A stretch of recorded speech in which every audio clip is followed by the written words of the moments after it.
بسم الله الرحمن الرحيم.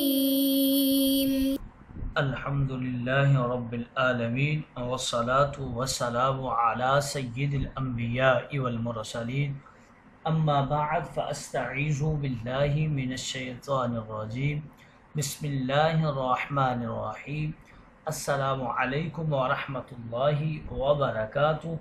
عزیز طلبہ کرام، امید کرتا ہوں احباب خیر سے ہوں گے. انشاءاللہ آج ہم مشکات المصابیح کے درس نمبر 129 میں باب الترجل فصل ثانی سے حدیث نمبر 4461 سے لے کر 4466 تک پڑھنے کی سعادت حاصل کریں گے. آج کے درس میں ان احادیث مقدسہ کا ترجمہ ہوگا اور ساتھ ساتھ ان احادیث مقدسہ کی توضیح و تشریح کرنے کی سعادت حاصل کریں گے. آئیے طلبہ کرام بلا تاخیر بڑھتے ہیں اپنے آج کے درس کی طرف. بسم اللہ الرحمن الرحیم. حضرت ابن حنظلیہ رضی اللہ تعالی عنہ سے روایت ہے، وعن ابن حنظلیہ رجل من اصحاب النبی صلی اللہ علیہ وسلم قال النبی صلی اللہ علیہ وسلم نعم الرجل خریم الاسدی لولا طول جمته واسبال ازاره فبلغ ذلك خریما فاخذ شفرة فقطع بها جمته الى اذنيه ورفع ازاره الى انصاف ساقيه. رواہ ابو داود.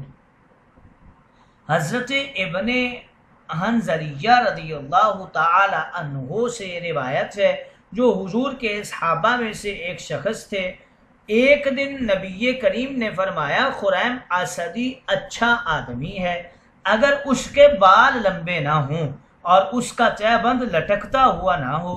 جب خریم کو حضور کے اس ارشاد کا علم ہوا تو انہوں نے ایک استرا لے کر اپنے بالوں کو کانوں کی لو تک کاٹ ڈالا اور اپنے تہبند کو آدھی پنڈلیوں تک کر لیا. گویا اس حدیث مقدسہ میں اس بات کی طرف اشارہ ہے کہ مردوں کے زیادہ لمبے بال اچھے نہیں ہیں. الاسدی کے حوالے سے بتا رہے ہیں، حمزہ پر زبر ہے، سین ساکن ہے. یہ لفظ حقیقت میں ازدی، یہ ازد بن غوث یمن کے ایک قبیلے کے دادا کا نام ہے. قاموس کے اندر لکھا ہوا ہے کہ ازد کے لفظ سے اسد کا لفظ زیادہ واضح ہے.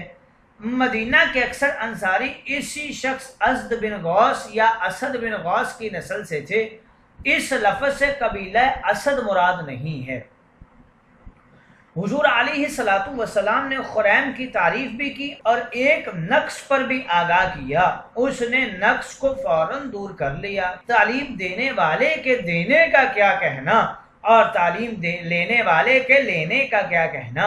حج اور عمرہ میں سر منڈانا افضل ہے، اس کے علاوہ بھی بال رکھنا افضل ہے، بشرطے کہ نمائش اور زیبائش مقصود نہ ہو. مسلمان ہر وقت مجاہد ہوتا ہے اور مجاہد سر کے بال منڈا نہیں سکتا، لڑنا مشکل ہو جاتا ہے، نیز بالوں سے کافر ڈرتے ہیں. اگلی حدیث مقدسہ کی طرف بڑھتے ہیں. حضرت انس رضی اللہ تعالی عنہ راوی ہیں. وعن انس قال كانت لي ذؤابة فقالت لي امي لا اجزها كان رسول الله صلى الله عليه وسلم یمدها ویاخذها. رواہ ابو داود. حضرت انس فرماتے ہیں کہ میرے سر پر لمبے بال تھے، میری والدہ کاٹنے سے منع کرتی تھی کیونکہ آپ ان بالوں کو کھینچتے تھے اور پکڑتے تھے، لہٰذا میں برکت حاصل کرنے کے لیے ان بالوں کو یوں ہی چھوڑ دوں گی. یہ ابو داود کی روایت ہے. ذوابہ یہ زلف کو کہتے ہیں. لا اجزها ای لا اقطعها، میں اس کو نہیں کاٹوں گی، اس لیے کہ حضور انور کے مبارک ہاتھ اس پر لگے ہیں تو یہ برکت والے بال ہیں. اسی طرح حضرت حذیفہ کے سر پر حضور نے طائف کے موقع پر ہاتھ پھیرا تھا، آپ نے زندگی بھر اس کو رکھا. اگلی حدیث مقدسہ کی طرف بڑھتے ہیں. حضرت عبداللہ بن جعفر رضی اللہ تعالی عنہ راوی ہیں. وعن عبد الله بن جعفر أن النبي صلى الله عليه وسلم امهل آل جعفر ثلاثا اتاهم فقال لا تبكوا على اخي بعد اليوم ثم قال ادعوا لي بنی اخی فجیء بنا کأننا افراک فقال ادعوا لی الحلاق فامرہ فحلق رؤوسنا، رواہ ابو داود والنسائی۔ حضرت عبداللہ بن جعفر سے روایت ہے، نبی کریم نے حضرت جعفر کی اولاد کو 3 دن کی مہلت دی، یعنی جب حضرت جعفر طیار کی شہادت کی خبر آئی تو آپ نے ان کے گھر والوں کو 3 دن تک رونے دھونے اور سوگ کرنے کی اجازت دی، اور اس عرصہ میں آپ ان کے ہاں تشریف نہیں لائے۔ پھر آپ ان لوگوں کو تسلی دینے کے لیے ان کے ہاں تشریف لائے اور فرمایا کہ بس آج کے بعد میرے بھائی جعفر پر مت رونا۔ پھر فرمایا کہ میرے بھتیجوں یعنی عبداللہ اور محمد کو جو جعفر کے بیٹے تھے میرے پاس لے کر آؤ۔ چنانچہ ہم سب آپ کی خدمت میں لائے گئے، اور اس وقت ہم چوزوں کی طرح یعنی بہت کم سن تھے۔ اس کے بعد آپ نے فرمایا کہ نائی کو بلا کر میرے پاس لاؤ۔ جب نائی آ گیا تو آپ نے اس کو ہمارے بال مونڈنے کا حکم دیا اور اس نے ہمارے سروں کو مونڈ دیا۔ یہ ابو داود اور نسائی کی روایت ہے۔ یاد رہے کہ حضرت جعفر حضرت علی کے بھائی اور تاجدار انبیاء کے محبوب چچا زاد بھائی تھے۔ غزوہ موتا کے اندر شہید ہو گئے تھے۔ اسماء بنت امیس کے شوہر تھے، ان کے چھوٹے چھوٹے بچے یتیم رہ گئے تھے۔ ایک کا نام عبداللہ، دوسرے کا عون، تیسرے کا محمد تھا۔ انہی کے سر منڈوانے کے لیے تاجدار انبیاء نے نائی کو بلوایا اور ان کے سر کے بال ترشوائے۔ شاید صفائی کی غرض سے ایسا کیا۔ معلوم ہوا کہ بال رکھنا بھی جائز ہے اور ضرورت کے پیش نظر منڈا دینا بھی جائز ہے۔ اس حدیث سے یہ بھی معلوم ہوا کہ میت پر 3 دن سے زیادہ سوگ منانا جائز نہیں ہے۔ قلبی غم ایک الگ چیز ہے، اس پر پابندی نہیں ہے۔ اگلی حدیث مقدسہ کی طرف بڑھتے ہیں۔ حضرت ام عطیہ رضی اللہ تعالی عنہا راویہ ہیں۔ وعن ام عطیہ الانصاریہ ان امرأة كانت تختن بالمدینة فقال لها النبي صلی اللہ علیہ وسلم لا تنهكي فإن ذلك أحزى للمرأة وأحب إلى البعل، رواہ ابو داود وقال هذا حدیث ضعیف وراویہ مجہول۔ حضرت ام عطیہ انصاریہ کہتی ہیں کہ مدینہ میں ایک عورت تھی جو عورتوں کا ختنہ کیا کرتی تھی، جیسا کہ اس زمانے میں عورتوں کے ختنے کا رواج بھی تھا۔ نبی کریم نے ایک دن اس عورت سے فرمایا کہ ختنہ کو زیادہ مت کاٹا کرو، بلکہ تھوڑا سا اوپر سے کاٹ دیا کرو، کیونکہ یہ زیادہ نہ کاٹنا عورت کے لیے بھی بہت لذت بخش ہوتا ہے اور مرد کو بھی بہت زیادہ پسند ہوتا ہے۔ یعنی اگر اس کو زیادہ کاٹ دیا جائے تو جماع میں نہ عورت کو لذت ملتی ہے اور نہ ہی مرد کو۔ یہ ابو داود کی روایت ہے اور اس کے بارے میں کہتے ہیں کہ یہ حدیث ضعیف ہے اور اس کے راوی مجہول ہیں۔ لا تنہکی یعنی ختنہ کرنے میں مبالغہ نہ کرو، بلکہ ضروری حصہ کو معمولی طور پر کاٹ دو۔ یہ کم کاٹنا طرفین کے جماع کی لذت میں معاون ہے۔ عرب کے ممالک چونکہ گرم تھے تو عورتوں کے اندام نہانی میں چربی نما گوشت ابھر کر آتا تھا، اس کو کاٹ دیا جاتا تھا، یہی لڑکیوں کا ختنہ تھا۔